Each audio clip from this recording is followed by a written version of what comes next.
So now that we've got our vocabulary, I want to talk about Ohm's Law. I wrote it in blue, so it's not all that clear.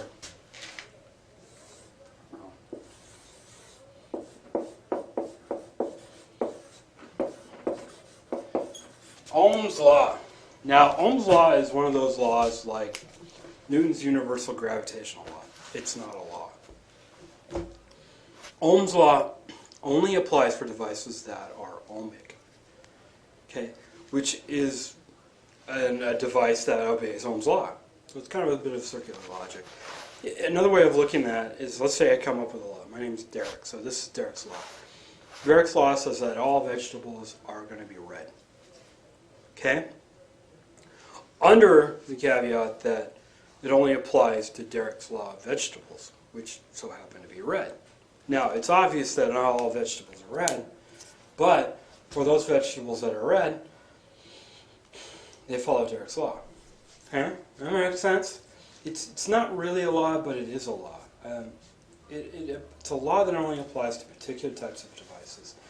And there are everyday examples of devices that are not ohmic. Excuse me, a light bulb is a non-ohmic device. It begins to behave ohmically, but it's not an ohmic device.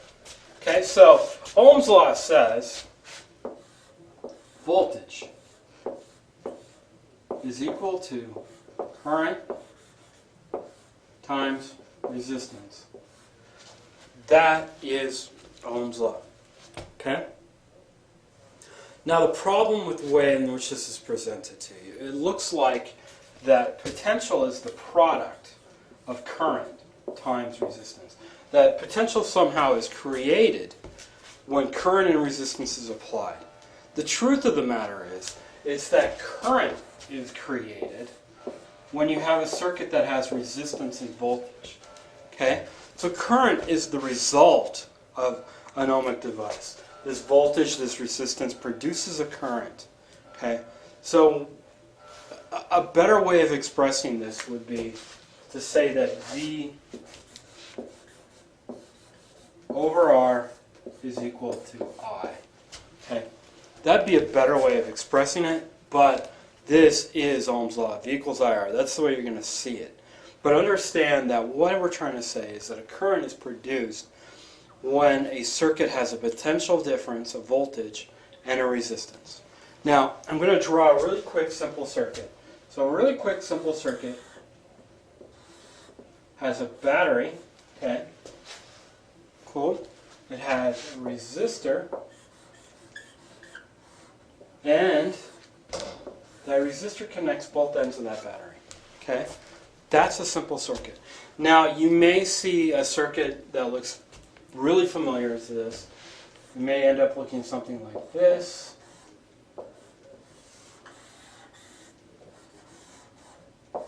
That's the exact same thing. Okay?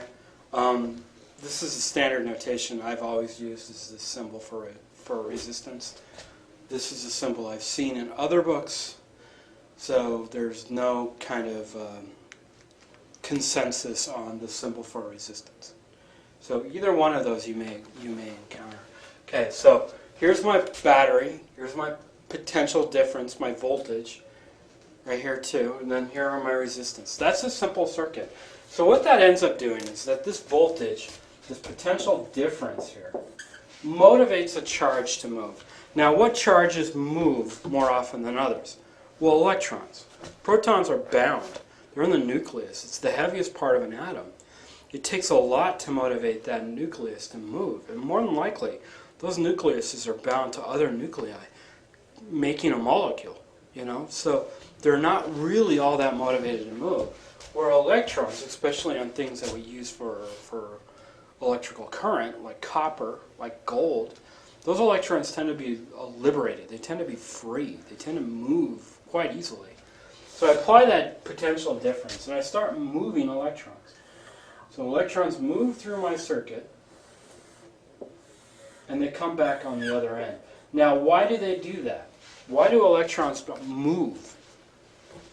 It's the same reason that a rock rolls down a hill. It goes from that high energy state. Let me get into the screen a little better. That high energy state at the top of that mountain. the high energy state, and it wants to go down to the low energy state at the bottom of the mountain. Okay? So the electron starts off at a high energy state and sees a low energy state at the bottom of that hill. So what does it do? It falls down that hill and goes to the low energy state. Now, the thing about electrons is that they're negative charges. So to say high energy here is also to say low potential. Okay?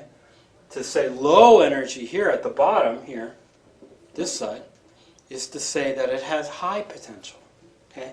Because you're taking that high numerical value, that 12, that 15, that 100, and you're multiplying it by a negative 1, whatever, making it a very, very low number. Okay? So that's why it goes from high energy, low potential at the top, to low energy, high potential at the bottom.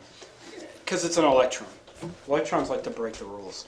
Now, the other thing that we got to realize is that when we talked about current, current is going to be coulombs per second. It's not talking about negative coulombs per second. It's talking about coulombs per second.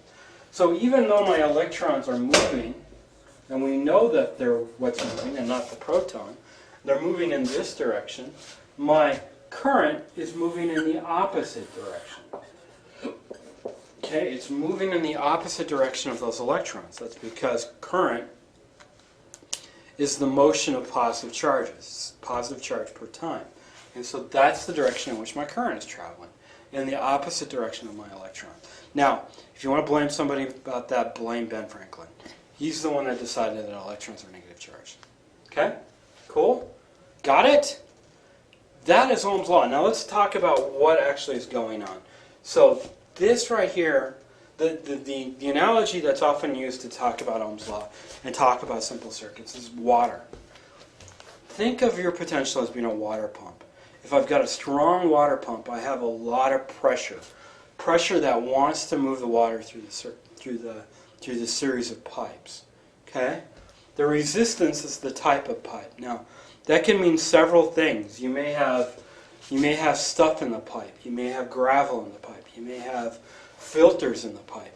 It may be a thin pipe. It may be a wide pipe. All these things play into effect in resistance. And then the amount of current is the amount of water that flows from that water pump all the way back around. Okay? So the amount of water per second that's flowing out of that water pump, my voltage, all the way around. Okay? So you can see why resistance is this property that we use to talk about filters and gravels and diameters and, is it small, is it big, how that can affect the amount of water that's being left by my water pump and is returned back to the system. Okay? Cool? That's a very simple circuit. It's a very simple circuit, and that's Ohm's law.